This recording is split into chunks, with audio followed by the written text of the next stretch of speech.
Ça fait longtemps.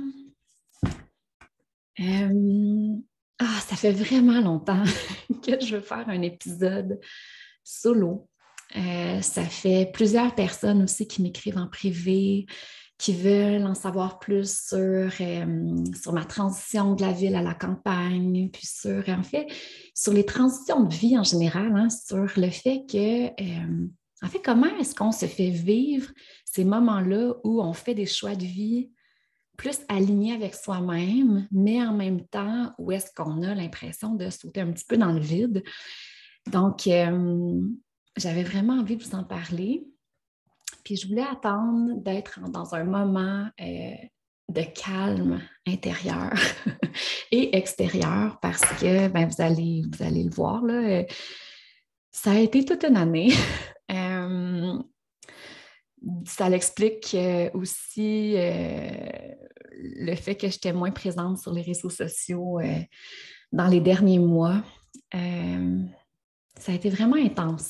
Puis je vais tout vous raconter, en fait, ce qui est arrivé. J'avais besoin d'attendre le bon moment, en fait, pour vous partager tout ça. Parce que, moi, je suis une personne que quand je suis comme dans la tempête ou dans le cyclone, j'ai besoin juste de m'asseoir au cœur du cyclone, puis de respirer, puis de faire silence autour de moi, d'avoir le moins de stimuli possible pour passer à travers la tempête, puis de me faire vivre ça avec le plus de sérénité possible. Donc, voilà. Fait que je voulais attendre que la tempête passe, ce qui est fait.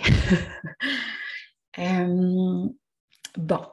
Fait que voilà. Fait que j'ai envie de vous parler de transition, j'ai envie de vous parler de choix de vie, j'ai envie de vous parler de ma dernière année, puis aussi de tout ce que ça fait bouger à l'intérieur de moi, puis de plein de prises de conscience et encore une fois, comment est-ce qu'on s'accompagne dans la vie? Comment est-ce qu'on se fait vivre les choses?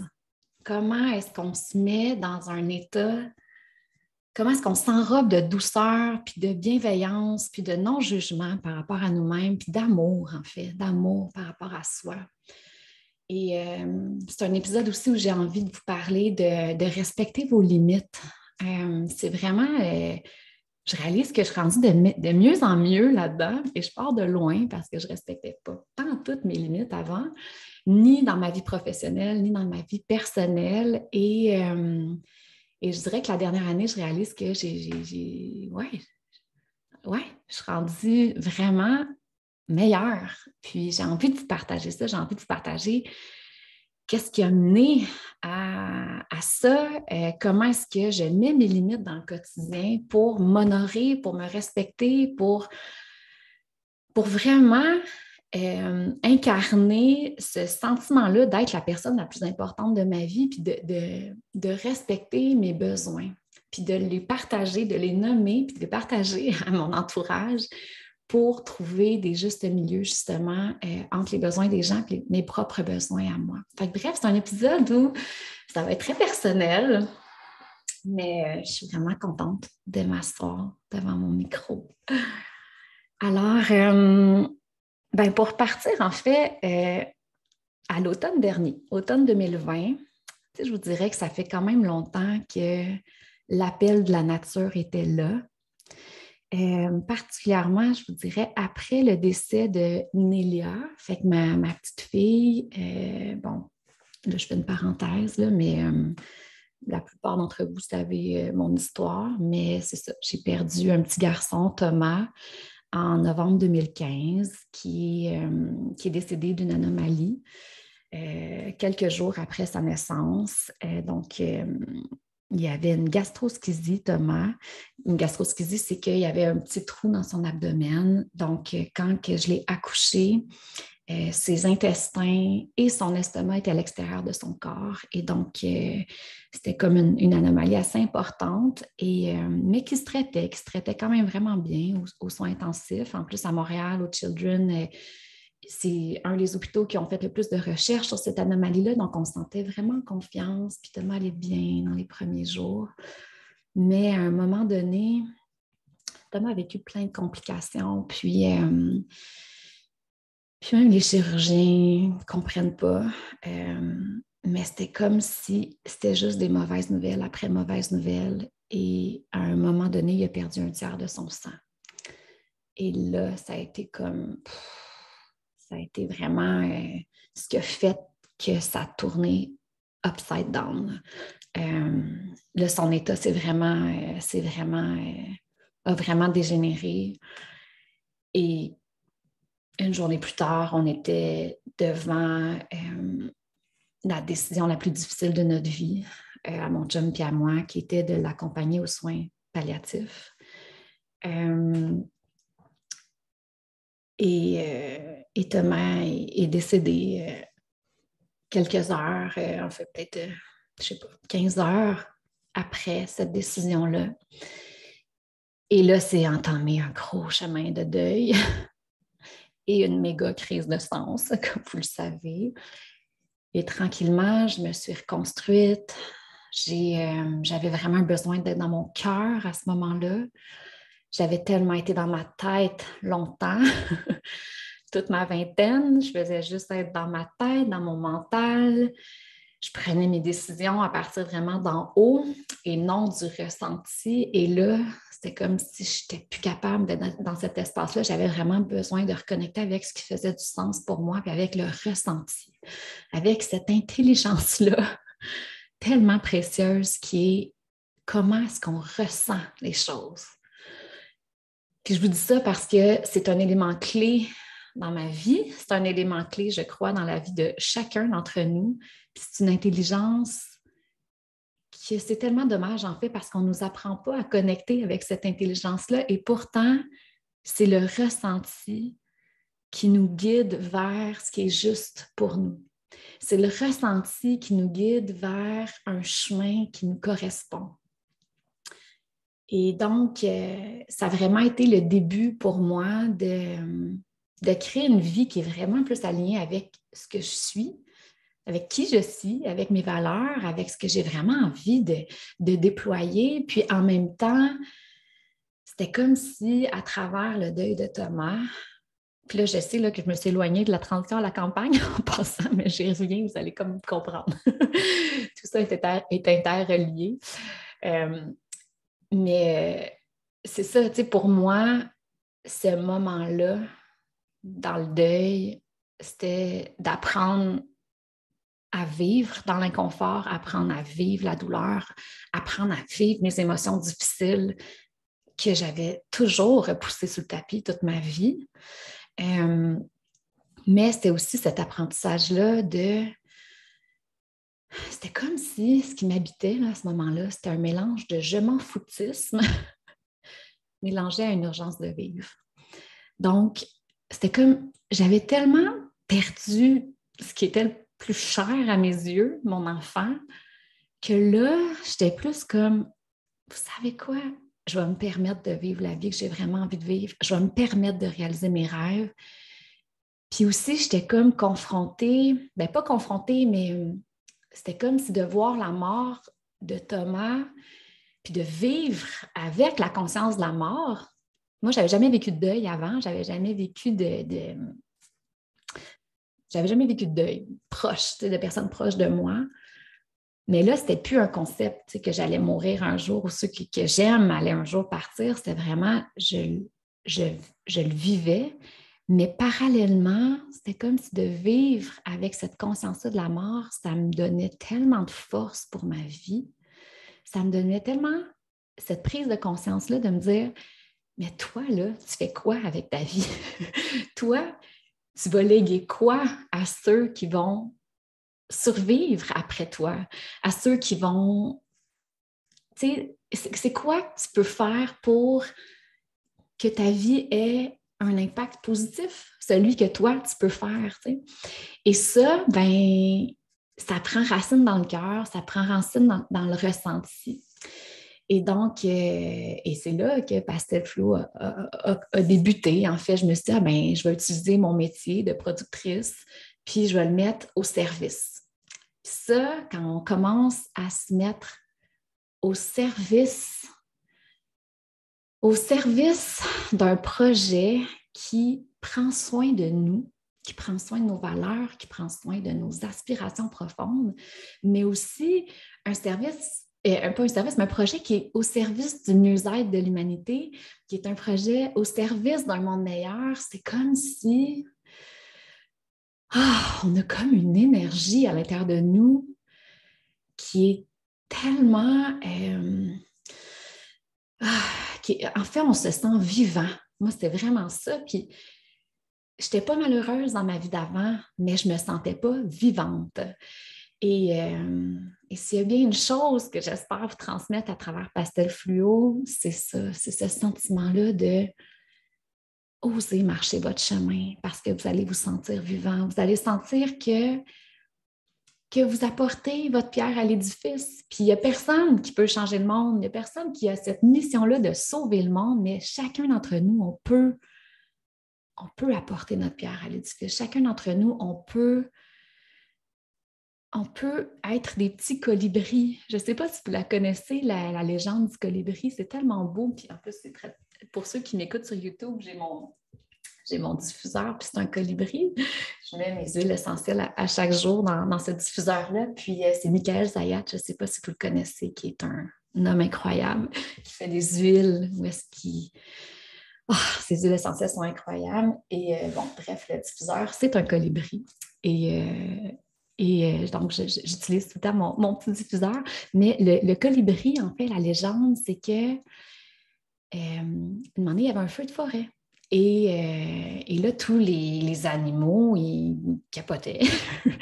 Et le colibri, lui, a décidé d'aller chercher de l'eau et d'amener une goutte à la fois l'eau sur le feu. Et les autres animaux lui disaient, ben voyons donc, ça ne sert vraiment à rien ce que tu fais. Et le colibri a répondu, ben, je fais ma part. J'apporte ce que moi, je peux apporter pour aider la situation.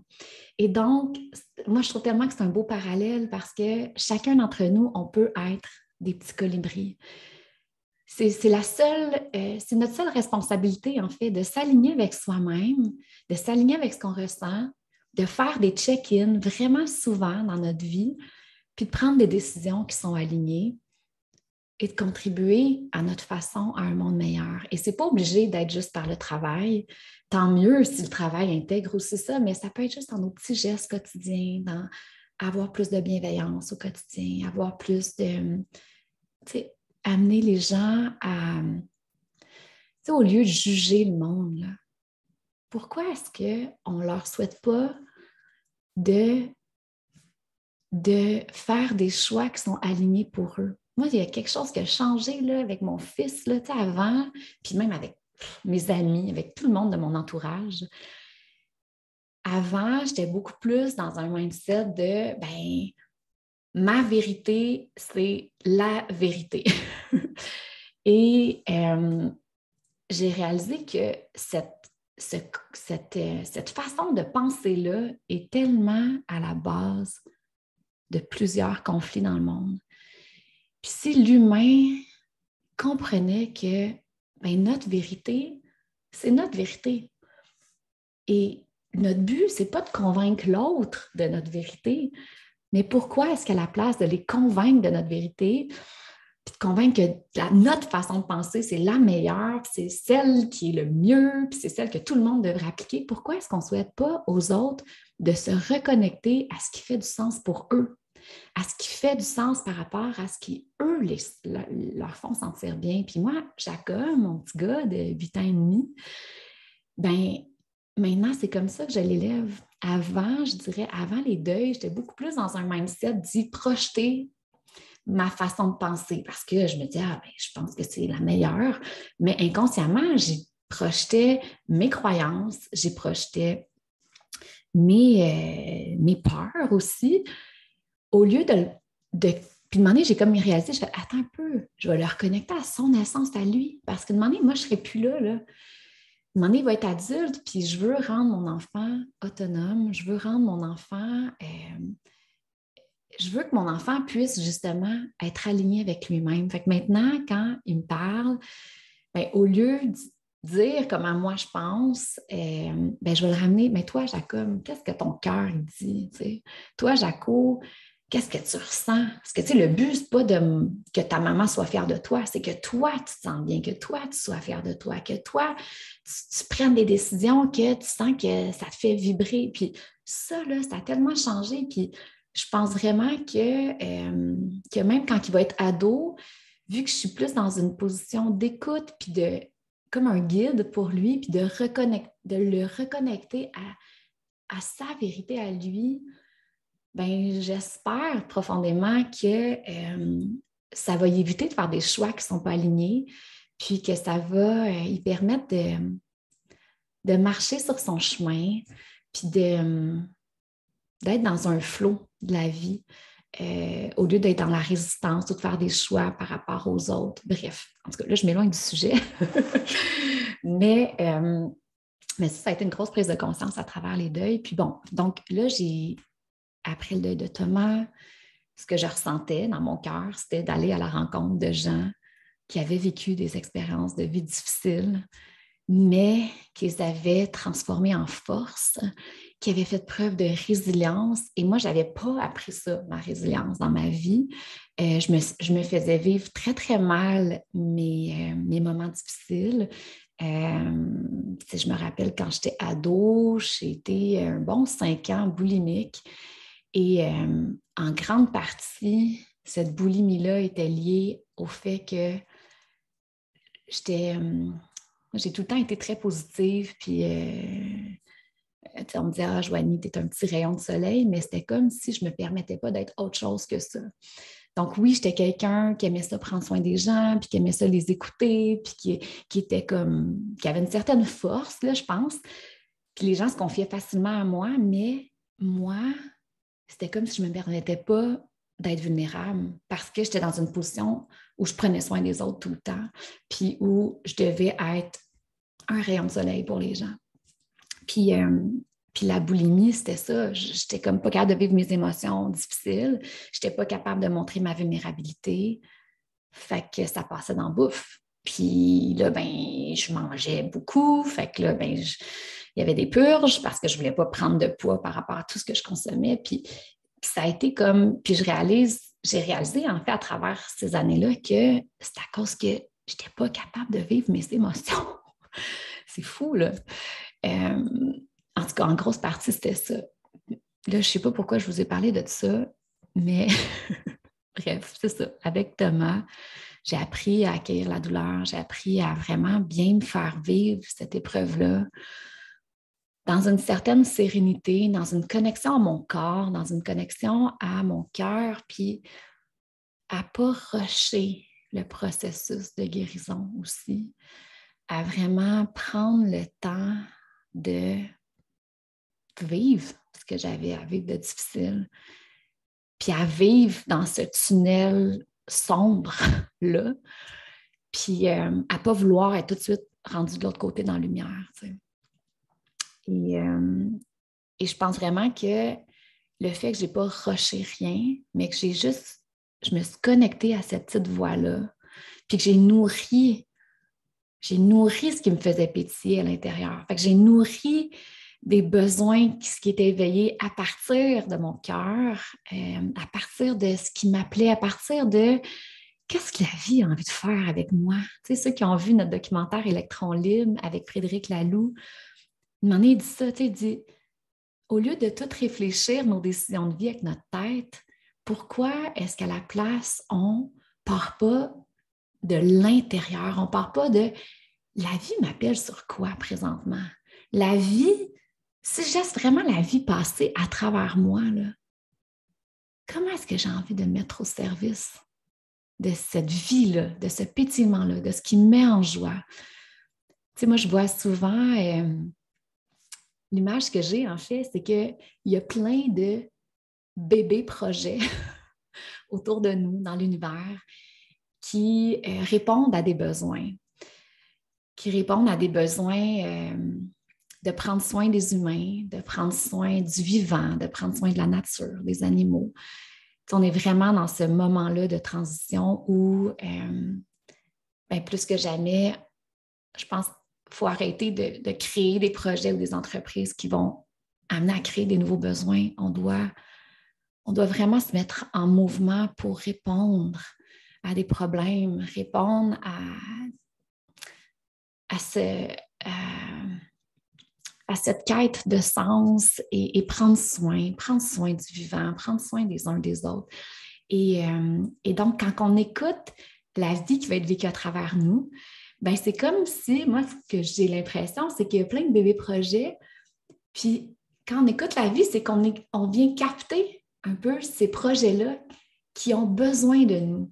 Et donc, quand on se met à l'écoute, quand on se met au service de la vie qui va être vécue à travers soi, c'est comme si on va se mettre au service de projets qui nous interpellent profondément, de causes qui nous interpellent profondément. Puis si ça nous appelle, puis moi je prends l'exemple sur Pastel Fluo, ça m'appelait profondément, mais c'est à cause que Pastel Fluo avait besoin de moi aussi parce que je possédais les talents, les capacités, l'expérience de vie, la motivation pour me mettre moi aussi au service de ce projet-là. Donc, quand on est comme à l'écoute de la vie en soi,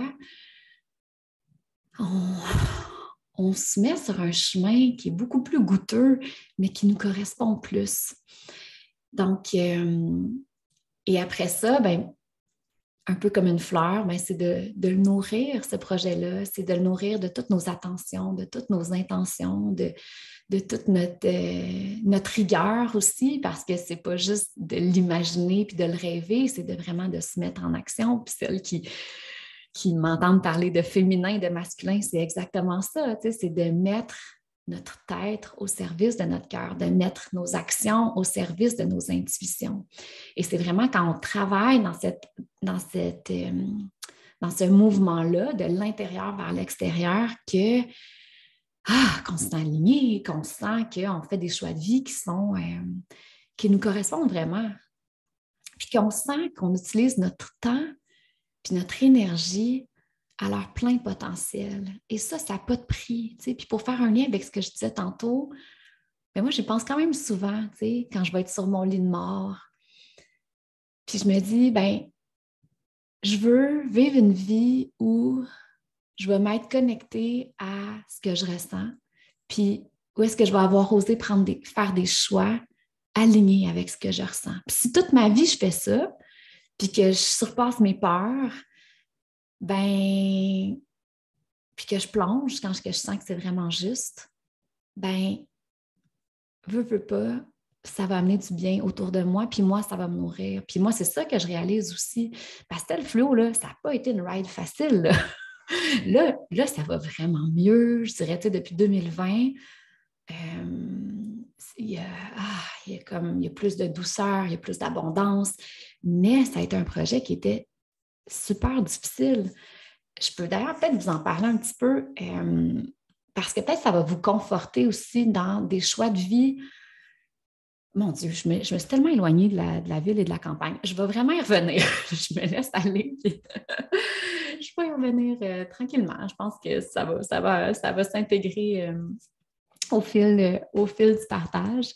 Mais c'est ça, tu sais, Pastel Fluo, c'est une démarche où j'ai écouté mon cœur un pas à la fois. Au début, c'était une quête de résilience, un peu comme je vous disais tantôt. J'avais besoin de voir ces gens-là qui avaient vécu des expériences de vie difficiles. J'avais besoin de les entendre, j'avais besoin de les toucher. J'avais besoin de savoir qu'un jour, je m'en sortirais de ce que je vivais, puis que c'était possible de sortir grandi de nos épreuves difficiles, que c'était possible de goûter à la vie avec encore plus de saveur, de texture, je ne sais pas comment dire, mais tu sais, de pas juste vivre dans la même zone de confort avec des émotions qui sont, comment dire, qui sont comme dans un range plus petit. Tu sais. J'avais envie de vivre mes joies et de les vivre intensément, mais aussi, ben, pour vivre ces joies intensément, il faut plonger dans ces émotions inconfortables intensément. Donc, j'avais comme envie de vivre cette vie-là, puis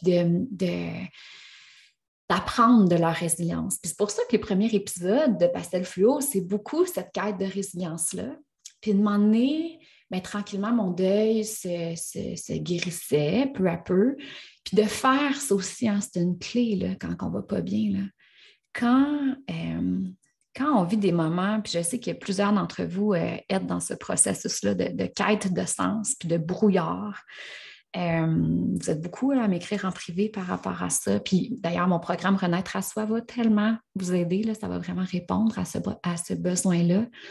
Mais quand on est dans une quête de sens et qu'on nourrit ce qui nous fait pétiller de l'intérieur, qu'on nourrit la vie en soi, ça nous aide tellement à guérir. C'est comme si ça vient nous enrober. C'est comme si on enrobe nos moments difficiles d'amour parce que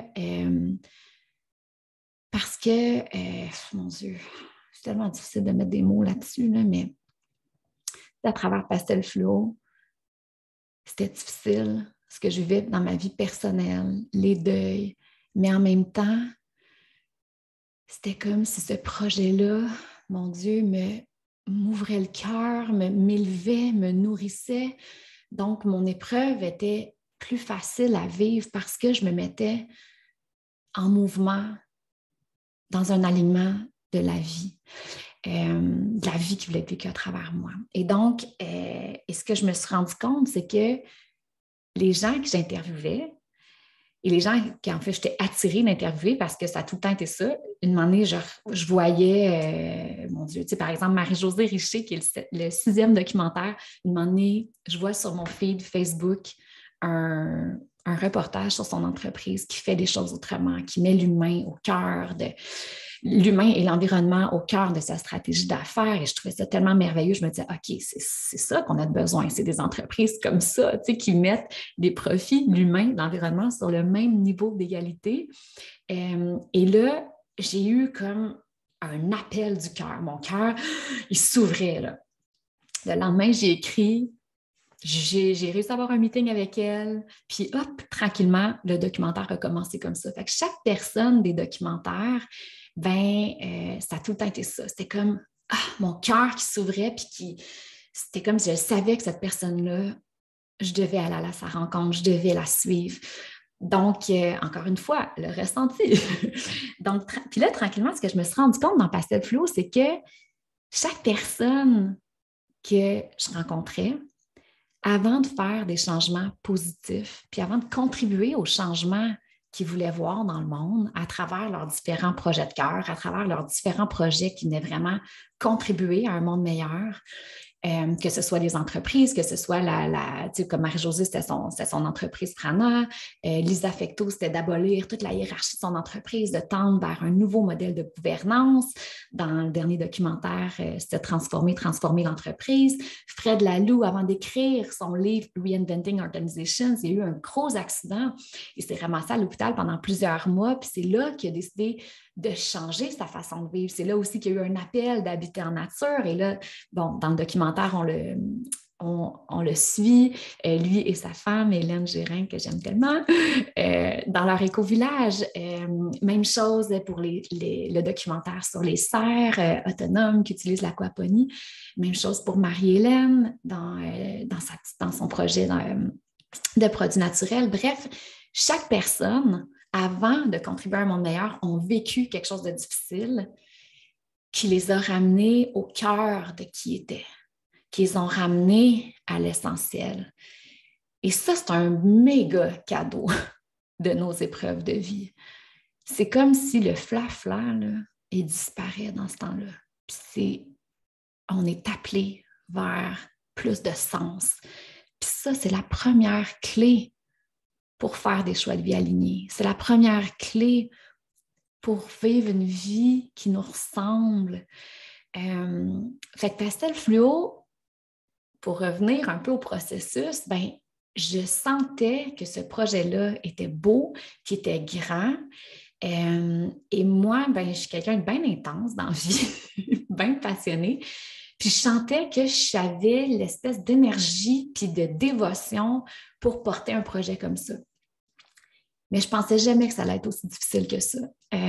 Pastel Flow, quand j'ai commencé à l'imaginer, à le rêver, j'en ai parlé à des diffuseurs, j'en ai parlé à des boîtes de prod. J'ai tout fait pour le faire financer. Ça ne marchait pas. On me disait, ah mon Dieu, on me disait, t'es pas assez connu, t'es pas une vedette, c'est trop profond, c'est trop spirituel, t'es avant ton temps, les gens ne sont pas rendus là, on veut des contenus plus légers, en tout cas. Et là, un moment donné, je me suis dit, il ne peut pas exister, ce projet-là. Il est trop porteur, il est trop porteur de sens, il est trop porteur de solutions pour vivre mieux avec soi-même, mais aussi pour créer un monde meilleur. Puis là, ce que ça me disait intérieurement, c'était de le faire, puis de plonger. Et là, j'ai été chercher toutes mes économies et même, je me suis vraiment endettée pour le faire. J'ai troqué mon chalet avec mon co-réalisateur, le directeur photo. J'ai comme tout ce que je pouvais faire, puis ce que je pouvais utiliser pour que ce projet-là se concrétise, je l'ai fait. Mais en même temps, tu sais, Pastel Flow, là, les tournages, ça a duré pendant 4 ans. Là. Fait que, il y en a eu des hauts et des bas, puis même avec mon chum, on en a eu des conversations de chérie, c'est où que tu vas t'arrêter? Tu sais, c'est jusque où tu vas aller puiser dans la marge de crédit pour le financer, ce projet-là. Puis en même temps, j'étais en plein milieu des tournages, puis c'était comme un projet tellement lié à l'intuition que mon intuition, elle me disait de continuer. Puis ça, je l'ai vérifié vraiment souvent parce que je me disais, mon Dieu, ça n'a quasiment pas de bon sens. Est-ce que mon projet prend soin de moi? Moi, je crée un projet qui veut prendre soin des autres, mais il faut que mon projet prenne soin de moi aussi. Puis il me faisait vibrer, il me faisait sentir vivante, mais en même temps, l'abondance, c'est important aussi. Puis là, c'est pas mieux si je me ruine, tu sais, je vais en souffrir là quelque part. Là. Donc, je demandais cette abondance-là. Mais à chaque fois que je méditais, puis que je faisais un check-in, je voyais une belle montagne d'or, dorée, scintillante. Puis c'était comme si ça me disait, un jour, tout ça va faire du sens. Ça me disait intérieurement, tu es en train de défricher un chemin pour plein de monde par la suite. Comme continue, l'abondance va revenir. Il y avait juste des intuitions puis des ressentis qui me montraient que la direction que je prenais était encore juste. Puis ça, c'est tellement important quand vous avez des projets de le valider vraiment un pas à la fois. Puis de valider vos choix de vie un pas à la fois. Puis de demander si ça l'avait pu être juste, ben je me serais permis de l'arrêter, ce projet-là. Puis je pense que c'est important aussi. Tu sais, des fois, on met tellement d'énergie, tellement de cœur dans un projet, puis peut-être qu'on sent qu'il est peut-être plus aligné, mais on se dit, mais là, c'est mon projet de vie ou c'est un projet que j'ai mis tellement de cœur, mais vérifiez à l'intérieur de vous, est-ce que c'est encore juste pour moi maintenant? T'sais? Et bref, Pastel Flow, mon Dieu, après ça, j'ai commencé à le financer. Une année, j'ai appliqué au Fonds des médias, qui est un fonds qui finance des séries. Et là, je ne rentrais pas dans les cases des documentaires. Fait que pour eux, je n'étais pas une série documentaire. Pastel Flow était comme trop un projet outside the box et donc, il n'était pas classable. Puis là, moi, là, juste vous dire, ce document-là, j'ai travaillé dessus pendant à peu près 3 semaines. J'étais brûlée. J'ai tout mis parce que je me disais, ça va me permettre d'avoir des fonds pour le continuer et c'est ça. Et ce qu'on m'a répondu, c'est désolé, ton projet, il est comme pas classable dans ce qu'on finance. Il n'y a pas de catégorie pour ton projet, fait que c'est pas finançable.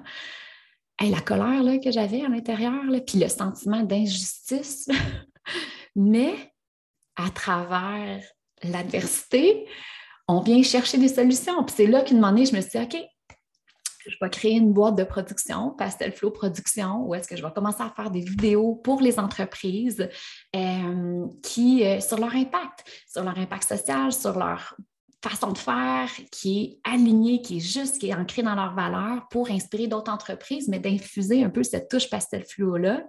Puis à partir des revenus, je vais redonner un pourcentage à Pastel Fluo, la série documentaire, le projet social. Et là, j'ai commencé à avoir ces idées-là, puis à vraiment intégrer l'impact social dans mon projet, puis dans l'entreprise. Puis c'est là aussi que j'ai décidé de faire une campagne de sociofinancement qui m'a demandé bien de l'énergie. Moi, je trouvais ça difficile de demander de l'argent aux gens, mais en même temps, je trouvais ça beau de voir la force de la communauté soutenir ce projet-là. C'est là que Frédéric Laloux, ça, je pense que je ne vous l'ai jamais dit, mais c'est dans cette période-là que Frédéric Laloux m'a parlé de l'économie du don. L'économie du don, là, ce n'est pas juste de faire un don, c'est de faire un achat conscient. Et là, écoutez bien ça, comment que c'est hot, OK? Dans le fond, Fred, dans ces moments-là de grands questionnements, il m'a dit que lui, son livre, bon, il vendait sur son site Internet, mais que la version numérique de son livre Reinventing Organization, il avait décidé de créer une économie du don autour. Et donc, les gens pouvaient le télécharger sans payer, mais les gens devaient s'engager un mois après, et là, ils recevaient un reminder, à évaluer la valeur de ce livre-là pour eux. Quelle valeur ça a dans ma vie? Et la valeur d'un bien, ce que j'ai réalisé, c'est que, tu sais, 5 $ pour une personne, c'est très différent de la valeur d'un 5 $ pour une autre personne qui gagne beaucoup plus ou beaucoup moins.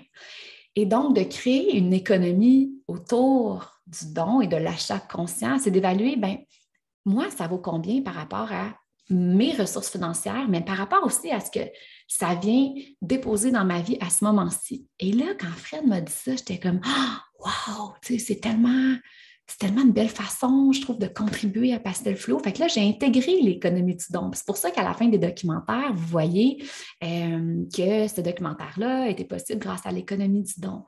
Et c'est tellement beau parce que là, c'est au-delà d'une transaction. Quand les gens ils font un don, souvent, ils m'écrivent un petit message en me disant ce que ça les a fait vivre.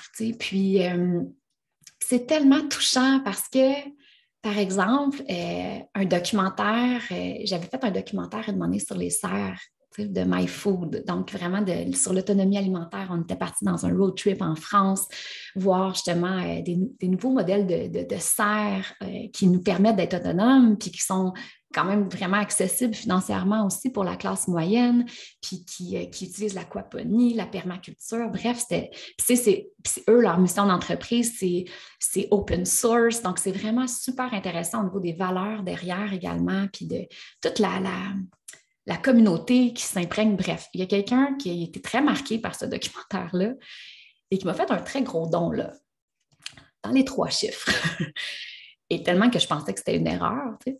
Puis, cette personne-là m'a dit que ce documentaire-là l'avait marqué, puis que ça avait eu un grand impact dans sa vie. Et je trouvais ça tellement beau parce que il me permettait il me redonnait un peu ce cadeau-là financier, mais aussi ce cadeau-là de par ses paroles, de par son partage de ce que ça y avait fait vivre. Et il y en a d'autres en tout cas, bref, c'est tellement beau parce que l'économie du don, c'était vraiment de faire une prise de conscience et qui était basée aussi sur le ressenti. Qu'est-ce que, après avoir écouté le documentaire Les Petits Princes, par exemple, qu'est-ce que ça me fait vivre? Qu'est-ce que ça me fait prendre conscience? Qu'est-ce que ça vient changer en moi? Puis quelle valeur ça a pour moi, ces apprentissages-là, ces prises de conscience-là? Puis ensuite, comment est-ce que je peux redonner à la personne qui l'a fait cette valeur-là que ça a eu pour moi? Fait qu'il y a comme tout un exercice de conscience, en fait, dans cette économie-là. Donc, puis ça s'imprègne aussi beaucoup dans une façon de faire qui est différente, dans le sens qu'on fait les choses d'abord parce que ça nous nourrit nous-mêmes. On ne le fait pas pour recevoir, on le fait pour donner, pour transmettre le meilleur de nous-mêmes, le meilleur de ce que nous, on est capable d'offrir à ce temps-ci de notre vie.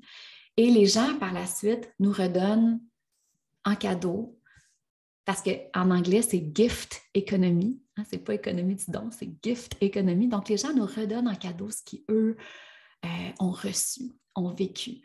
Donc, tout ça pour dire qu'à travers l'adversité, ben, ça m'a permis d'innover. Et donc, voilà. Fait que ça, c'est Pastel Fluo. Puis après ça, tu sais, à travers tout ça, justement, quand j'ai mis la plateforme en ligne, ben là, je tombe enceinte de ma fille. Puis je trouvais ça tellement beau. Je me disais, ah, tu sais, là, j'ai passé pendant 2 ans à mettre au monde ce projet-là. Tu sais, je ne mettais pas au monde un enfant, mais pour moi, c'était comme si à travers Thomas, je mettais au monde un autre bébé qui était Pastel Fluo, qui était mon projet de vie, le projet qui était tellement aligné avec mon âme. Et au même moment que je mets ce projet-là en ligne, hop, je tombe enceinte. J'apprends que c'est une petite fille. Et là, j'étais aux anges parce que j'ai jamais eu de fille, puis j'ai jamais eu de sœur non plus dans ma vie. Et j'étais vraiment sur un beau nuage. Et en hiver, une année, je ne sens plus bouger. J'étais à 6 mois de grossesse, donc c'est vraiment pas normal de ne pas sentir son bébé bouger. Et j'ai pas un bon feeling. J'avais pas un bon feeling depuis 2 semaines. Et je pensais vraiment que c'était juste dans ma tête. Puis je me disais, ah, j'ai perdu un enfant, ça doit être pour ça que j'ai cette peur-là. Mais je sentais que l'âme s'éloignait. C'est fou, hein? Et ce sentiment-là grandissait jusqu'au jour où, à un moment donné, je ne l'ai pas senti bouger. Et là, je me suis rendue à l'hôpital. Et là, c'est là qu'on a constaté que son petit cœur venait de s'arrêter. Ça faisait quelques heures. Et là, oh my God, là, c'était tough. C'était vraiment tough parce que je me rappelle, j'arrêtais pas de me dire, mais je ne serais pas capable. Je ne serais pas capable de passer à travers ce deuxième deuil-là. Je ne serais pas capable. Puis même, ce qui était difficile aussi, c'est que j'étais sûre que c'était moi qui l'avais tuée, là, Nélia. Là. Je me disais, elle était tellement en santé. J'avais demandé de manger du saumon fumé. Puis là, je n'arrêtais pas d'accrocher sur le fait que ça doit être à cause que j'ai mangé du saumon fumé. Il ne faut pas manger du saumon fumé enceinte. Peut-être qu'il y avait une bactérie, ça l'a tué. Puis je me sentais tellement coupable. Je me rappelle, là, j'ai vécu une nuit de noirceur. Là. Je ne me sentais plus digne de porter Pastel Fluo. Je ne me sentais plus digne d'être la blonde de mon chum. Je me disais, mais voyons donc, genre, j'avais tout ce que j'ai désiré depuis tellement longtemps, puis elle est morte comme sans aucune raison. Et là, je savais que je devais l'accoucher, ce bébé-là. Puis j'étais beaucoup dans pourquoi moi, pourquoi nous. J'acceptais pas du tout. Et ça a été quelques semaines de grosse résistance et de grosse noirceur, vraiment. Là. Puis, une moment donné, je me suis dit, il faut que j'accepte parce que je ne vais jamais m'en sortir. Il faut que j'accepte ce qui se passe parce que je réalise aujourd'hui que c'est la porte pour aller mieux. Tant qu'on n'accepte pas ce qui se passe de difficile dans nos vies, on n'ira pas mieux. On ne sera pas capable de continuer à marcher puis à faire des choix pour nous. Et là, j'ai vraiment recommencé ce processus-là. Puis l'autre chose aussi, c'est que je me suis permis de mettre en pause. Tu sais, celles et ceux qui me suivent depuis longtemps ou qui ont vécu des ateliers avec moi, j'ai comme tout le temps cette phrase-là magique qui est « Qu'est-ce qui fait du sens pour moi maintenant? » Cette phrase-là, là, je vous le dis, je vous la donne en cadeau, là. Parce que moi, elle m'enligne tellement sur mes choix de vie, puis sur comment bien prendre soin de moi au quotidien et comment être alignée avec ce que j'ai de besoin, avec mes besoins. Puis à ce moment-là, dans le deuil de Nélia, on était en plein montage, mais ce qui était juste pour moi maintenant, c'était de me retirer de tout, puis de vivre mon deuil, puis de brailler, puis d'être... Je me rappelle, là, j'avais besoin d'aller au yoga, puis j'allais dans un yoga qui n'y avait pas de fenêtre, il y avait des chandelles. Comme j'avais l'impression de rentrer dans ma petite grotte, tu sais. Puis je méditais, je braillais, je faisais du yoga. C'était juste ça que je faisais. Puis j'allais dans la nature. C'est ça le lien initial. Mon Dieu, c'était comme 45 minutes, là, mais c'était ça le lien initial. C'est qu'avec le deuil de Nélia, ce qui a été une découverte pour moi, c'est à quel point que la nature est apaisante. Et je me mettais là, mes salopettes de neige, parce que c'était en hiver quand on l'a perdu. Puis on a un chalet dans le bois, puis j'allais dans la forêt. Je m'étendais à terre dans la neige et je braillais, je braillais, je braillais. Puis de m'en quand l'émotion a passé, il y avait une paix qui s'installait. Puis là, je regardais en haut, puis il y avait toutes les arbres, il y avait les nuages qui passaient doucement dans le ciel. Puis c'était comme si toute cette nature-là qui m'entourait était tellement apaisante. C'est comme ça me disait, ça me ramenait en fait au cycle, à notre nature cyclique, tu sais. Quand, puis celles qui ont vécu les ateliers sur le féminin sacré ou les retraites sur le féminin sacré, on en parle beaucoup de la nature cyclique des femmes, mais de notre propre nature cyclique en tant qu'être humain, en tant qu'être vivant. Tu sais, on est tellement connecté à la nature. La nature passe par 4 saisons. Une saison d'hiver, une saison de printemps, une saison d'été, une saison d'automne. Et quand on est dans un hiver intérieur, ça ne sert à rien d'aller dans l'été. Ce qui est juste pour nous maintenant, quand on est dans un hiver intérieur, c'est de vivre l'hiver intérieur, c'est de se reposer, c'est de prendre soin de soi, c'est de se dorloter, c'est de se mettre, là, tu sais, moi, l'image que j'ai tout le temps, c'est de me mettre entouré d'une grosse couverture chaude là, devant un feu de foyer. Là. Mais cette image-là, là, avec un bon thé chaud, là, imaginez cette image-là, mais dans votre quotidien. Comment est-ce qu'on peut prendre soin de nous sans penser tout de suite à aller mieux, sans rusher ce processus-là. Et la nature nous rappelle notre état cyclique. La nature nous rappelle que on va reconnaître le printemps, on va retrouver l'été, on va retrouver l'automne, puis on va revenir une année en hiver. C'est ça la vie. Mais en hiver, le cadeau, c'est que on est dans l'espace, on a de l'espace, on est dans l'inaction, on est dans le silence. Mais c'est là que notre petite voix intérieure, elle nous parle quand on est dans un hiver intérieur.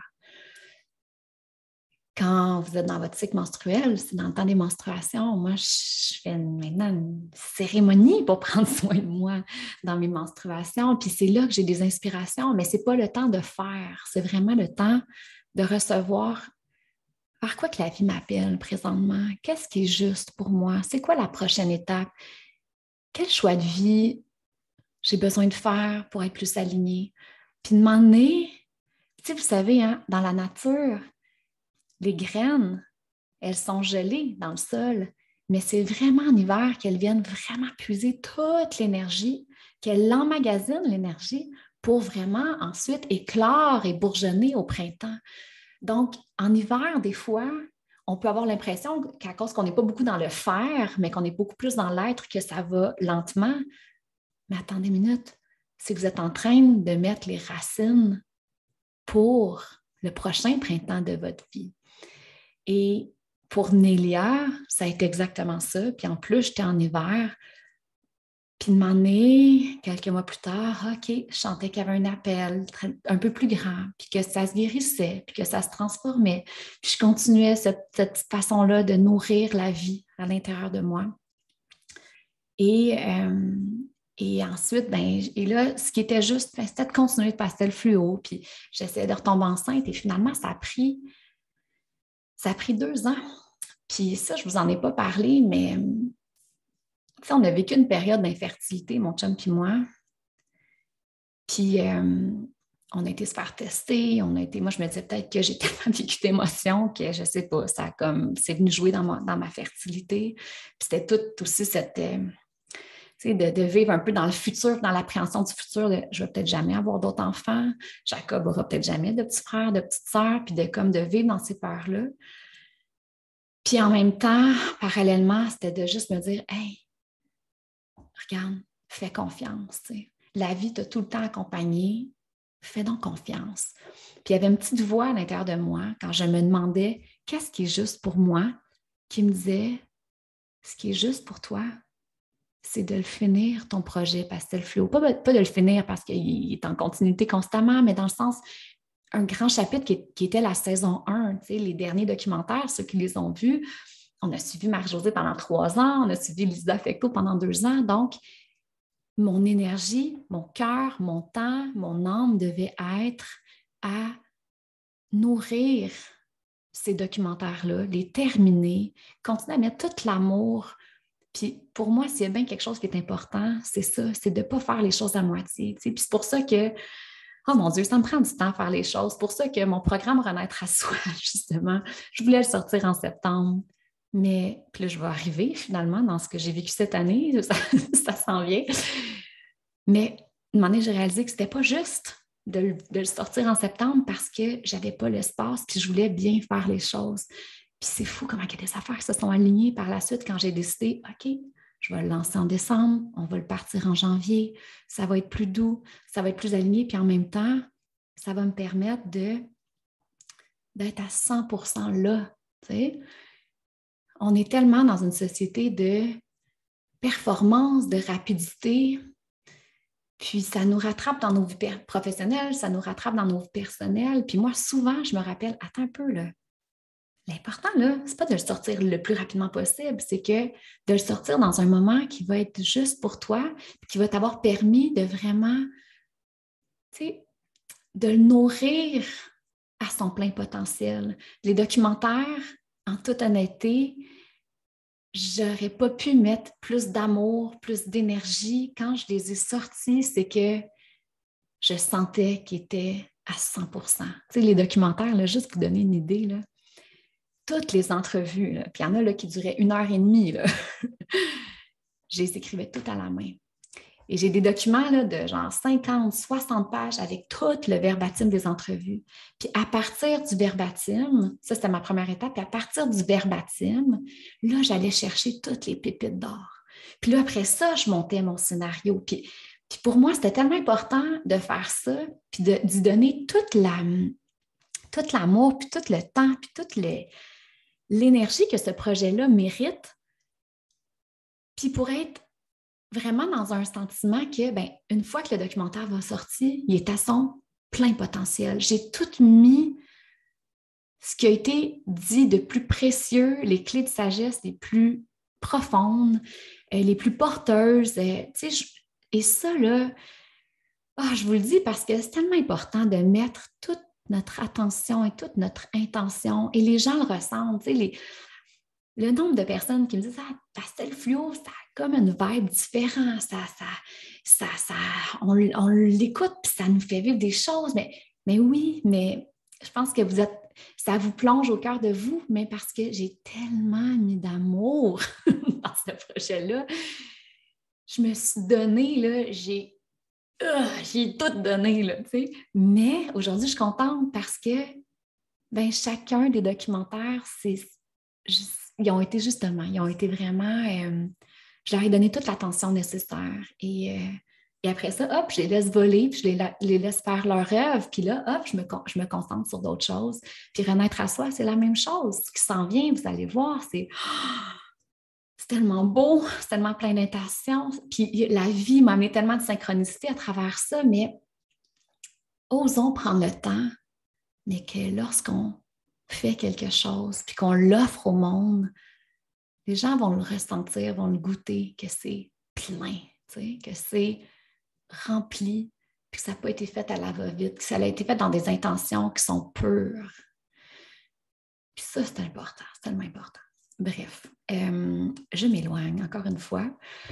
Et c'est ça, fait que pendant 2 ans, on a eu de l'infertilité.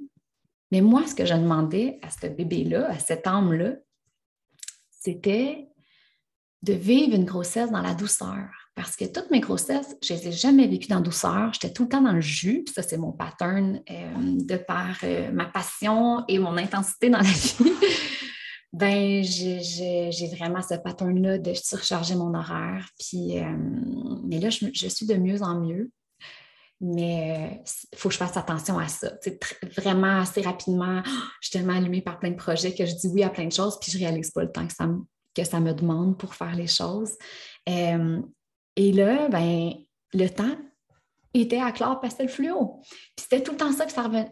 Mais veux pas, quand je faisais mes tests, pas mes tests mes tests de grossesse, ou que j'étais dans mes lunes, mois après mois, puis que je n'étais pas enceinte, à chaque fois, j'avais une déception. Mais quand j'allais voir plus profondément, ça me disait « Fais donc confiance. Le temps est à pastel fluo. Une moment donné, le temps va être à un bébé. » Puis là, je vous confie ça aussi. J'en ai jamais parlé sur mes plateformes, mais on est en intimité, fait que je vais vous en parler. Mais les psychédéliques ont été vraiment une belle médecine pour moi, pour me connecter à plus grand que moi. Puis ça a été une médecine qui m'a permis de voir que tout était parfait et que tout prendrait un sens et que tout était dans un timing divin. Puis de m'emmener dans une cérémonie d'ayahuasca, j'ai vu mon bébé, j'ai vu cette âme-là, j'ai connecté avec cette âme-là, j'ai vu encore une fois la belle montagne d'or scintillante que je voyais depuis des années. Je voyais que je m'en rapprochais, puis je voyais tout l'impact, tout le beau, que toutes les graines justement que j'ai mis dans la terre, puis que j'ai enrichi ma terre de tellement de compost, puis d'amour, puis d'intention, mais que les fleurs, je les voyais, les fleurs commençaient à sortir et que je voyais que je me rapprochais tranquillement de ce timing-là divin où je tomberais enceinte à nouveau. Puis je me rappelle, là, cette cérémonie-là particulièrement, là, je volais. Je me sentais sur un nuage et je me sentais tellement en confiance. Puis j'étais comme, merci la vie, tu sais, merci la vie de me permettre de goûter à toutes ces expériences de vie-là, puis de me permettre de pas goûter à tout en même temps, tu sais. On veut tellement, en tout cas, moi, je veux tellement tout avoir en même temps. Puis là, c'est comme si ça me rappelait, tout est parfait et tout arrive dans un timing divin. Fais juste suivre ce qui est juste dans ton cœur. Et c'est fou parce que, tu sais, ça faisait 2 ans là, que j'essayais de tomber enceinte. Et puis, je me disais aussi à quelque part, je me disais, ben c'est plate parce que le jour que je vais tomber enceinte, je n'aurai pas de surprise. Tu sais. Je suis tellement en attente à chaque mois de tomber enceinte. Puis cette cérémonie-là m'a vraiment permis de lâcher prise complètement, puis d'arrêter d'être tout le temps dans l'attente, puis dans la déception, mais d'être vraiment dans la confiance que la vie me supporte là-dedans, puis que la vie agit pour mon higher good, pour mon plus grand bien. 2 mois après, je me rappelle la veille, en fait le 13 novembre, je suis chez une amie, on soupe, une amie vraiment précieuse à mes yeux, Anne-Sophie, où est-ce qu'en plus, on a vécu nos 2 grossesses, ma grossesse de Thomas et ma grossesse de Nélia, et tombe enceinte aussi de ses enfants au même moment, à 1 mois d'intervalle. Et donc, on a une relation vraiment très, très, très spéciale parce que ben, moi, je perdais mes enfants, puis elle, ses enfants naissaient en santé et tout. Puis c'est une amie qui est vraiment, vraiment chère à mes yeux. Puis toutes ces épreuves-là qu'on a vécues, l'épreuve que j'ai vécue avec elle, ça nous a tellement rapprochés. C'est une fille qui est super intuitive aussi. Puis j'étais chez elle, je soupais le soir, puis je disais, ah, Anne-So, tu sais, je suis comme à 36 jours, mais j'ai tellement des cycles irréguliers, puis des fois des cycles longs que ça ne me tente pas de faire de tests de grossesse. J'étais écœurée d'être tout le temps déçue. Puis elle m'a dit, regarde, elle dit demain matin, là, si tu n'as pas tes règles, là, fais donc un test. Là. Il me semble que je le sens que tu es enceinte. T'sais. Puis à l'intérieur de moi, je me disais, OK, parfait.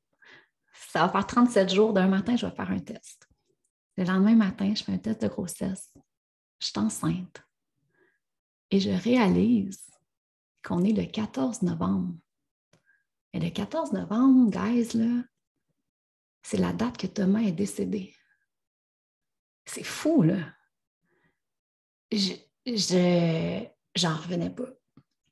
Du timing divin, du cadeau, du clin d'œil de la vie. J'aurais voulu m'imaginer ça. Ça aurait été impossible. Et c'est comme ça que la vie agit en nous quand on s'aligne. C'est comme ça que la vie agit en nous quand on fait juste écouter ce qui est juste pour soi constamment, puis qu'on fait des choix, des micro-choix. Et là, je me disais, wow! Puis bon, vous savez la suite, en tout cas, la plupart d'entre vous savez la suite. Bien, moi, on a fini de tourner cet hiver-là. Donc, Pastel Flow, c'était vraiment la fin.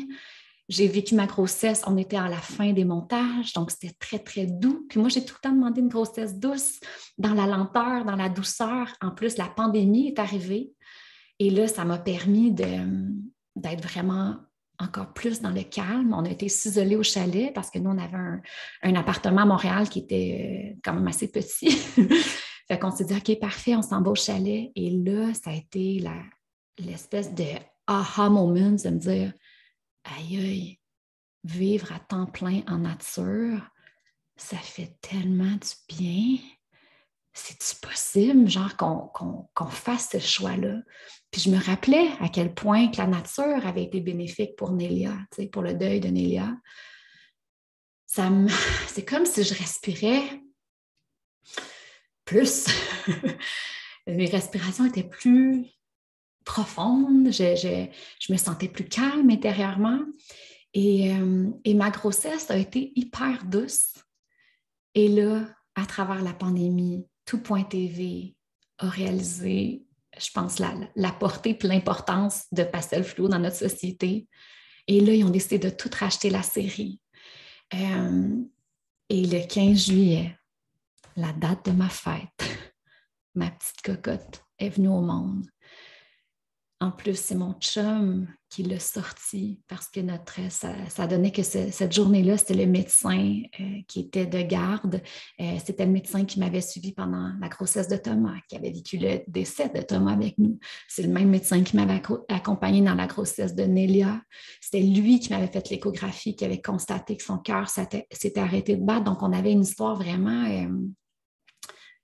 vraiment particulière avec ce médecin-là. Et ce médecin-là a dit à Eric, je vais te coacher. C'est toi qui vas sortir le bébé. Et ça a tellement été beau, là. Ça a tellement été beau. C'était parfait. C'était parfait. C'était doux. C'était intense. Mais c'était doux, ce moment-là. Et Elia, oh mon Dieu, elle avait 2 minutes de vie, là. Je me rappelle, elle avait encore là, la petite pâte blanche là, sur le front, puis elle nous regardait avec ses grands yeux. Là. Puis c'était comme ça, elle me disait « I'm ready ». Je suis là, je sais qu'est-ce que j'ai à faire sur la terre. C'est comme elle est, et encore à ce jour, Elia, elle est tellement présente, incarnée, elle est toute là, tu sais. C'est une petite fée, c'est un rayon de bonheur, un rayon de soleil, c'est du bonheur au quotidien. Et en même temps, ça s'est tellement bien aligné avec Pastel Fluo. Écoutez, même là, l'après-midi que j'accouchais, là, c'est cet après-midi-là que j'ai reçu le contrat officiel de Radio Cannes, le 15 juillet. C'est fou, pareil, là, comme quand j'ai constaté ça une couple de jours plus tard. Et là, c'est ça, Pastel Flow a été sur Tout.tv, ça a vraiment donné un bel élan. Et là, j'ai commencé à avoir des emails, des entreprises qui utilisaient nos documentaires comme outils d'inspiration, des profs qui utilisaient nos documentaires comme justement pour inspirer les élèves, qui faisaient des travaux avec les documentaires. Puis là, je voyais, c'est comme si je me retournais de bord, puis je voyais toute la portée du projet, puis tout ce chemin-là qui n'a pas tout le temps été facile, mais qu'au final, grâce au fait que j'ai suivi mon intuition, ben, ça a ouvert des portes. Et là, qui était juste par la suite, ça a vraiment été de faire, bon, ben là, Pastel Fluo, je t'ai donné plein d'amour. Maintenant, je te laisse vivre, je te laisse faire ton œuvre. Puis moi, je me concentre sur mon bébé.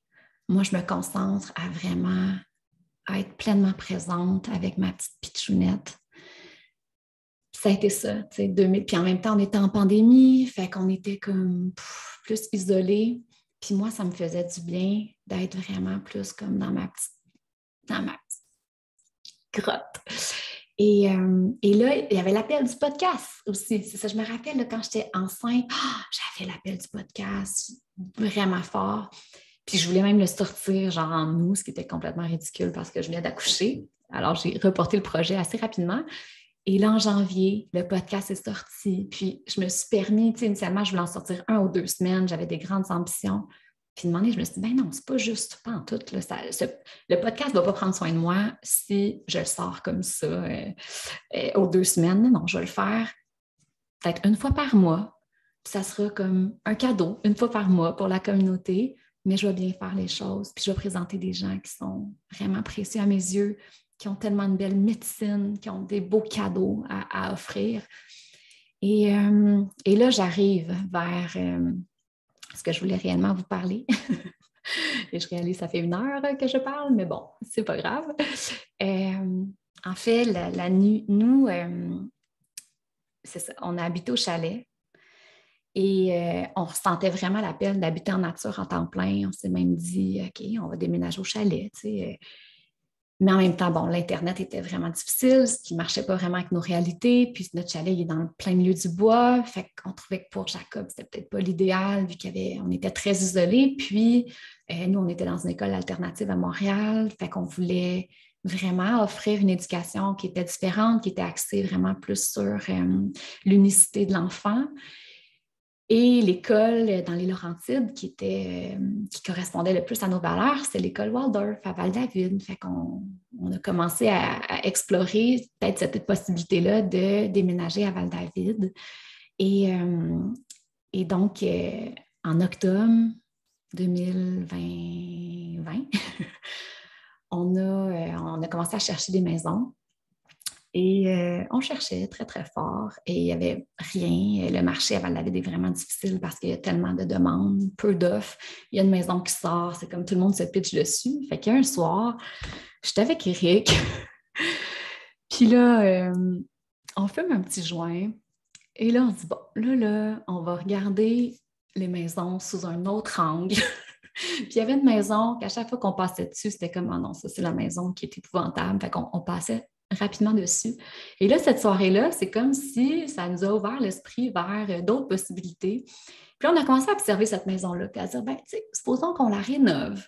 C'est vraiment bien, c'est situé où est-ce qu'on veut. Puis nous, on voulait être à côté du petit train du Nord, dans le village. Puis la cour était d'une bonne dimension. Puis bon, on va la visiter. En fait, on ne peut pas la visiter parce que le monsieur ne nous ouvre pas la porte. Fait que là, déjà, on est comme, OK, bizarre. Mais le marché étant ce qu'il est, puis mon chum et moi, ben, je pense qu'on a comme des personnalités un peu gothiques, là.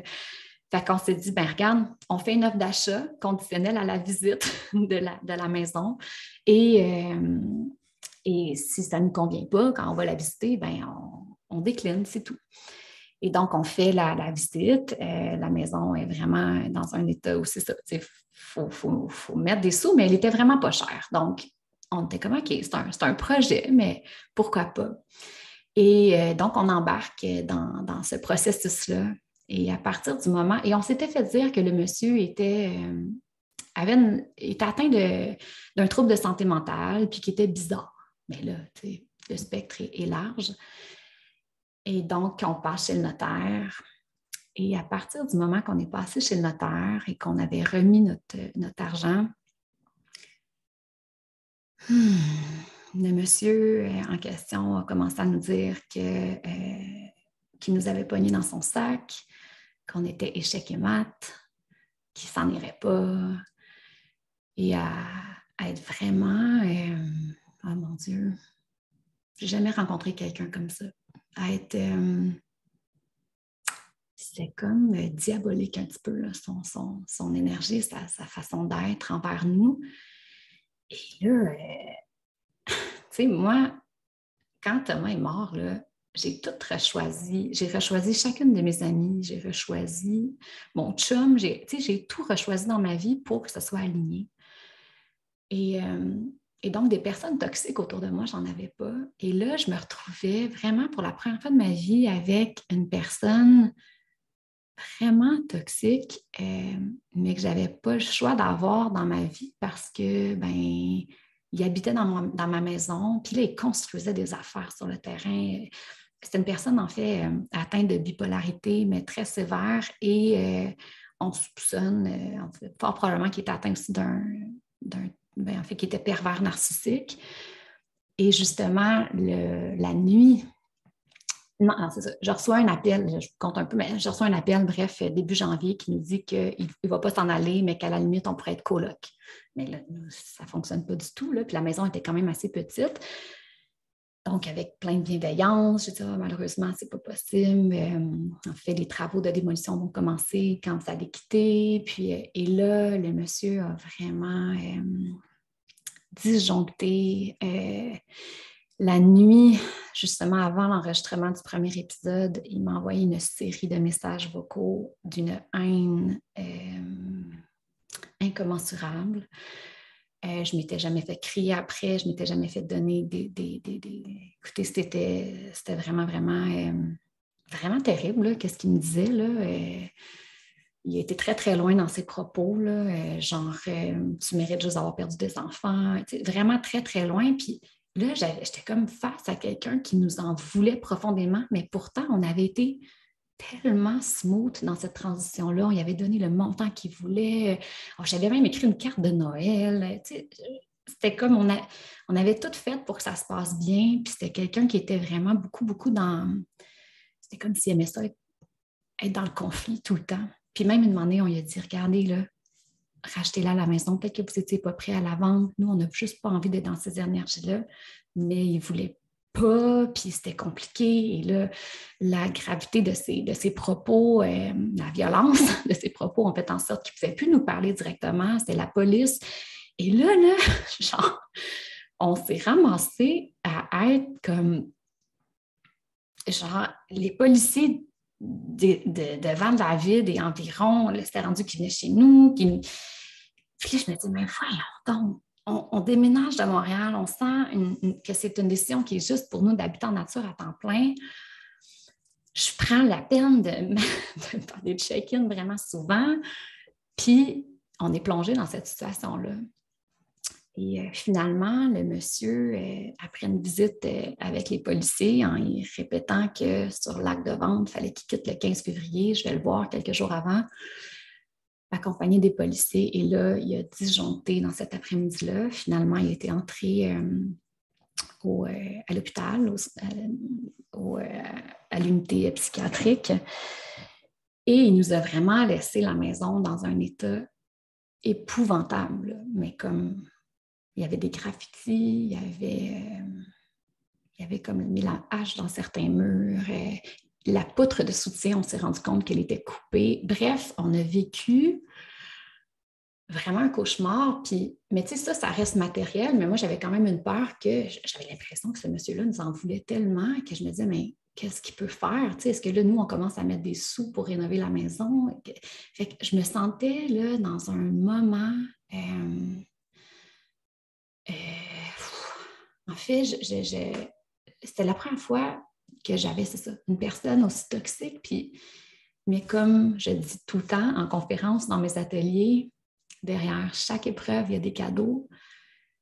Mais un des cadeaux, ça a été de vraiment développer ma compassion pour les gens avec qui, les gens qui vivent avec des personnes justement qui sont très blessées puis qui sont très toxiques, puis de réaliser que dans la vie, notre pouvoir, là, c'est les choix que nous, on fait.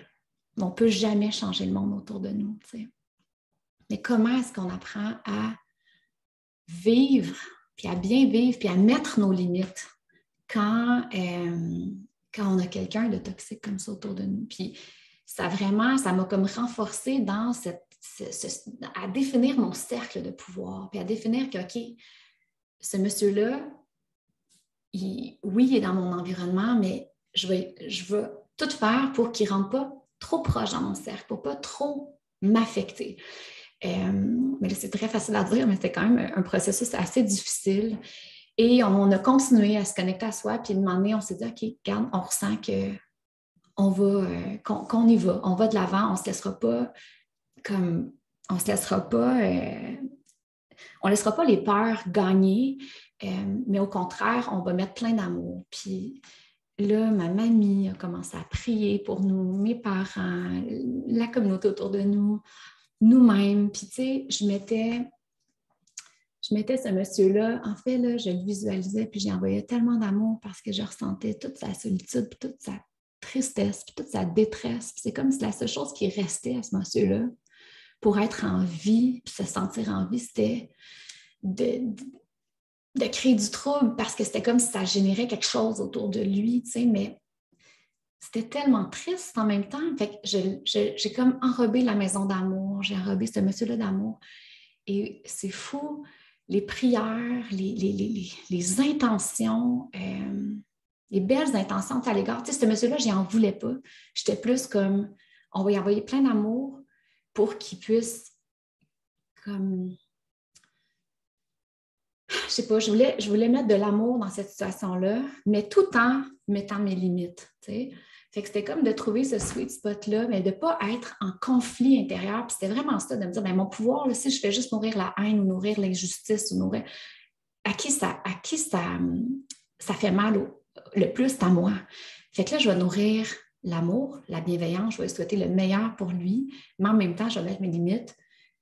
Ce monsieur-là ne peut plus approcher la maison, On a comme tout fait en sorte qu'on se protégeait dans tout ça, mais sans être dans des énergies négatives et agressives à son égard, malgré tout ce qu'il nous avait fait, malgré tous les propos aussi qu'il avait eus.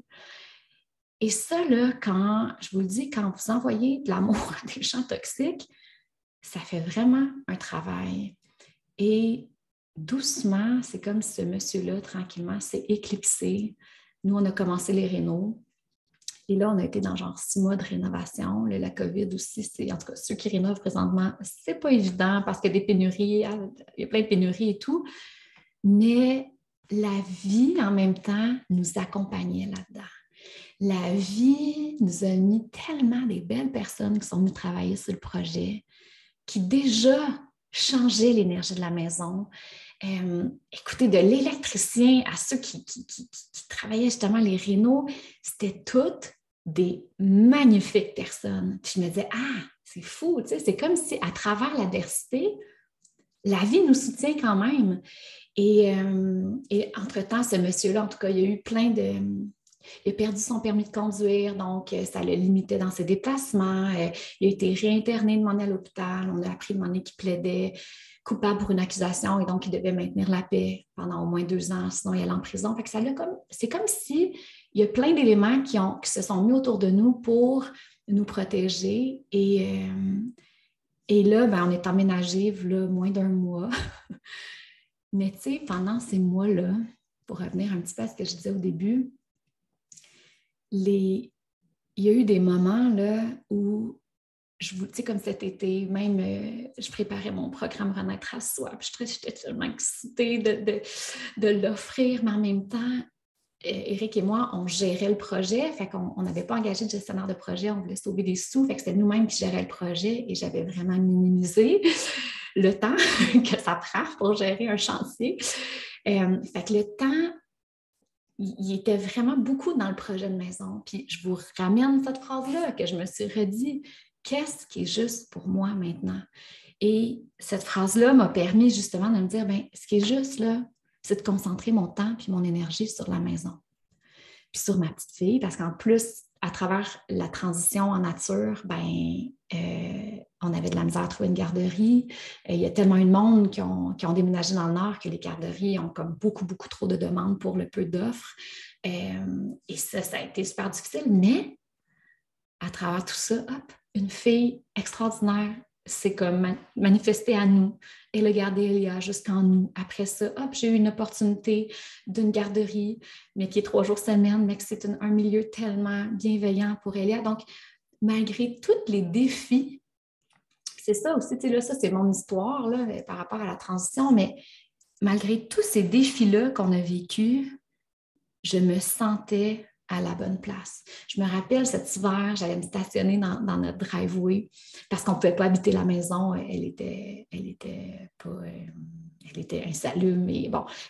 Et puis c'était ça, c'était comme compliqué là, la dernière année parce qu'on habitait en partie au chalet qui est à 40 minutes, mais là, Jacob allait à l'école à Val-David, fait qu'on se levait super tôt le matin pour venir le porter. Là, j'ai une amie qui a eu un appartement, qui a acheté en fait un duplex à Val-David, qui nous prêtait une chambre, fait qu'on pouvait coucher dans cette chambre-là 4 jours par semaine, du lundi au jeudi, mais tu sais, Elia n'avait pas de chambre, Elia dormait dans un parc, les nuits étaient difficiles, et une moment donné, j'avais tellement un besoin d'ancrage, là, c'est fou, j'avais tellement un besoin d'ancrage, mais ce que j'ai envie de vous partager, c'est que quand on fait des choix de vie alignés, c'est pas nécessairement facile. Il y a des défis quand même, mais la vie nous accompagne là-dedans.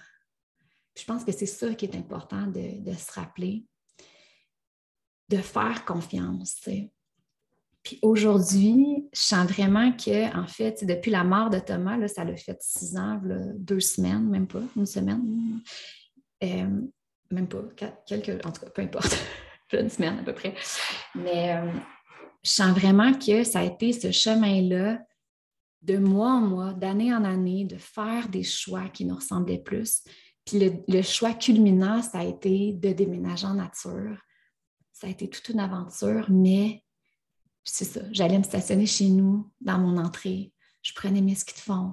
J'allais sur le petit train du Nord, je faisais du ski de fond. J'allais dans la montagne, je faisais de la raquette. Puis je goûtais, j'ai quand même goûté à ce quotidien-là en nature depuis 1 an, même si je n'avais pas de lieu d'ancrage, tu sais.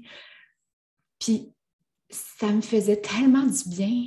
Puis même, je me rappelle, à un moment donné, je vous ai fait une story en disant « Ah mon Dieu, quand on fait des choix de vie qui nous ressemblent et qu'on se sent bien, tu sais. » Mais ce n'est pas sans défi, mais on a le sentiment de marcher sur notre propre chemin au lieu de marcher à côté. Puis ça prend du courage, puis ça prend du guts, puis ça prend beaucoup d'amour pour soi aussi. Mais une fois qu'on l'a traversé, là, la période plus dense, là, puis qu'on s'assoit, là, c'est comme juste hier, là, j'étais assise devant notre foyer, là, j'étais avec mon chum, puis je disais « Ah, chérie, on y est arrivé, tu sais. » Puis je me sens tellement bien. Tu sais, là, je sens vraiment que là, je suis dans un moment présentement où j'ai vraiment tout rechoisi. Mais ça a pris 6 ans. C'est tout un processus, mais une fois qu'on passe la période plus dense, quel bon feeling de se sentir assis, ancré dans sa propre vérité, dans une vie qui nous ressemble profondément. Puis ça, ben, c'est un cheminement constant. Puis c'est pour ça que j'ai appelé mon programme et mon podcast « Renaître à soi ». C'est que constamment, on est appelé à renaître à nous-mêmes, à renaître à nos désirs profonds, à renaître à nos aspirations profondes. Ça demande du courage, ça demande de faire des choix, mais la vie nous accompagne. Il y a peut-être une dernière chose que je peux vous dire, tu sais. J'ai comme ce flash-là, puis j'en ai jamais parlé non plus, fait que c'est peut-être un bon moment, mais justement pour vous montrer à quel point que la vie nous accompagne. Quand, juste avant d'accoucher de Thomas, OK, 2 semaines avant, maintenant on arrive au chalet et il y a un petit chien qui est sur notre balcon. Mais nous, là, notre chalet est dans le fin fond d'un chemin, là, en plein milieu du bois. Là. Fait que c'est quand même vraiment étrange qu'il y ait un petit chien là, puis le chien il a l'air tout mignon, puis il faisait quand même froid, c'était en octobre, fin octobre, donc je décide de le rentrer en dedans. Et ce petit chien-là s'assoit sur le divan, tout calme, on lui donne de la nourriture.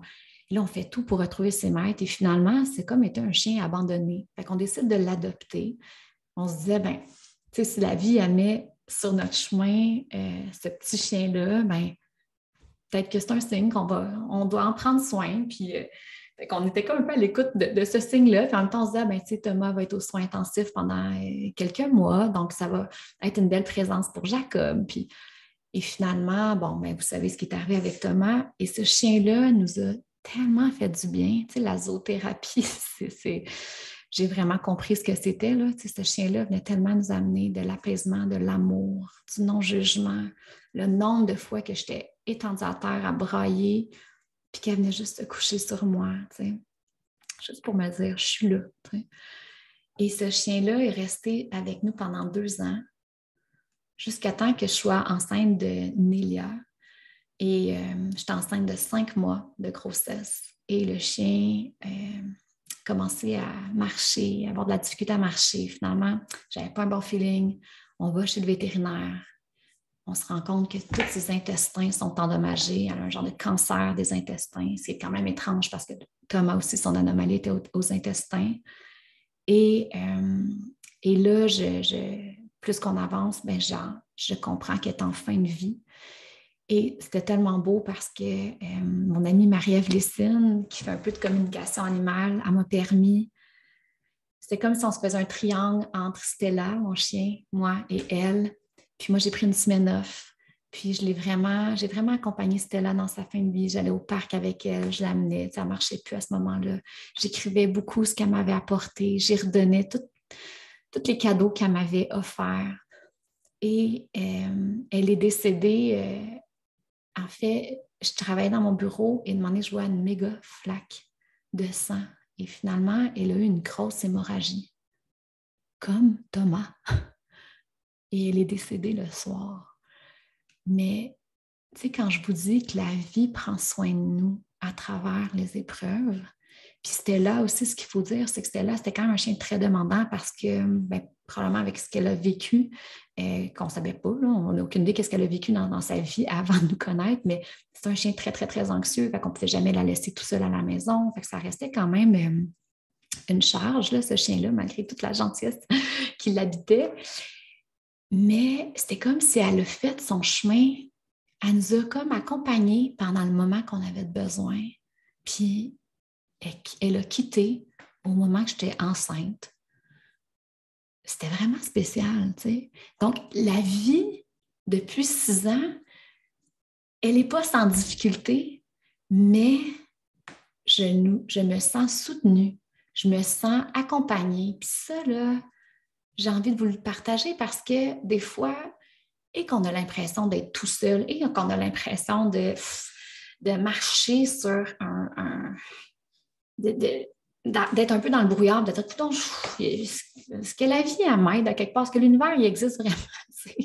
Cette intelligence-là qui est en tout, là, qui habite tout, qui est plein d'amour, es-tu vraiment là?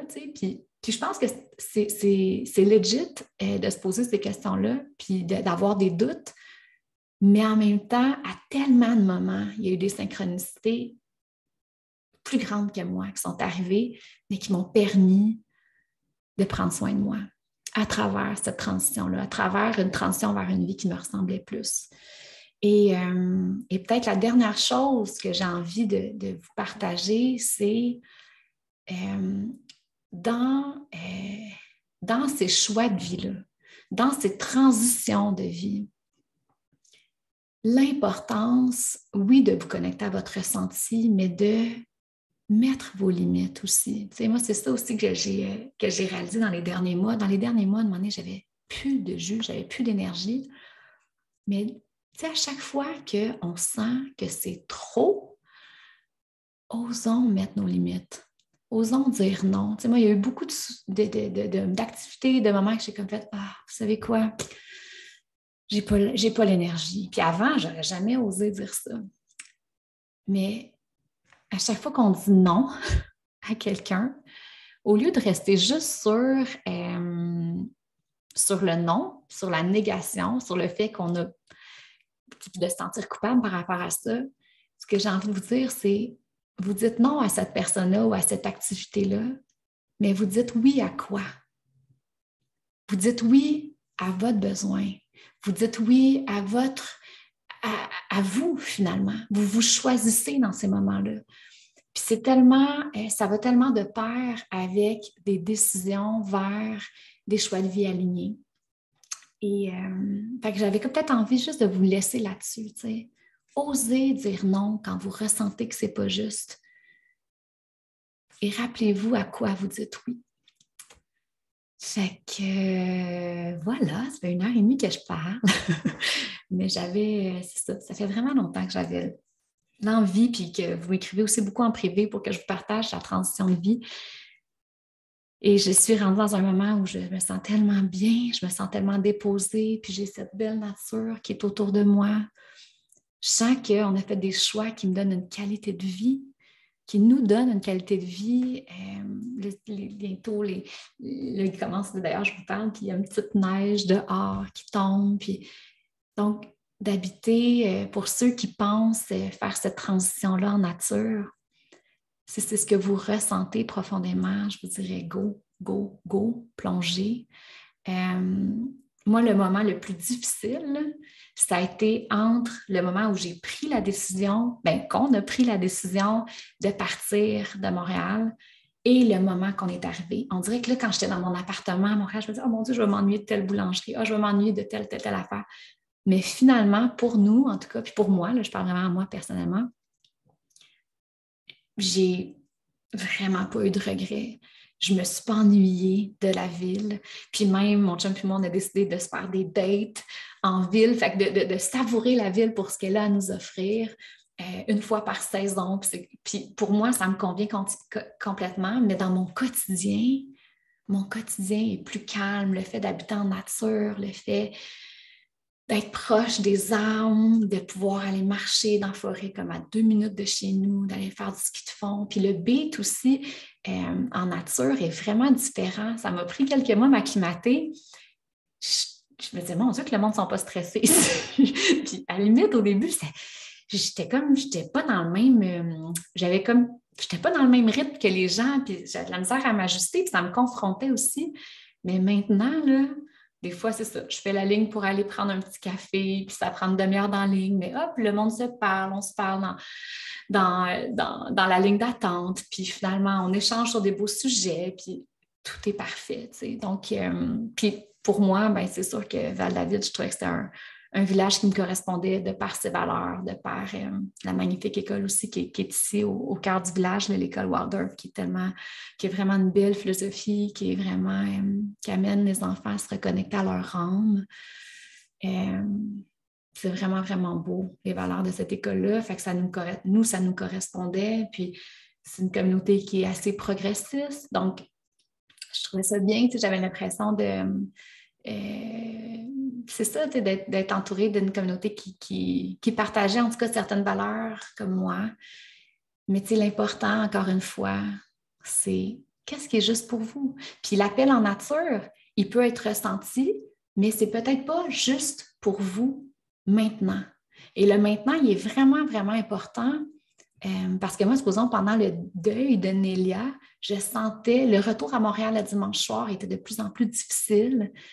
Le béton, on dirait que je chantais comme une certaine lourdeur quand je revenais le dimanche soir. Puis je le disais à mon chum, on dirait que c'est de plus en plus difficile de quitter le chalet.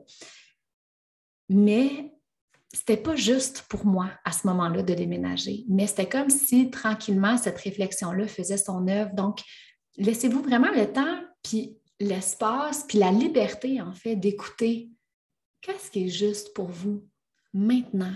Puis peut-être qu'est-ce qui est juste pour vous dans 1 an, dans 2 ans, puis de vivre une vie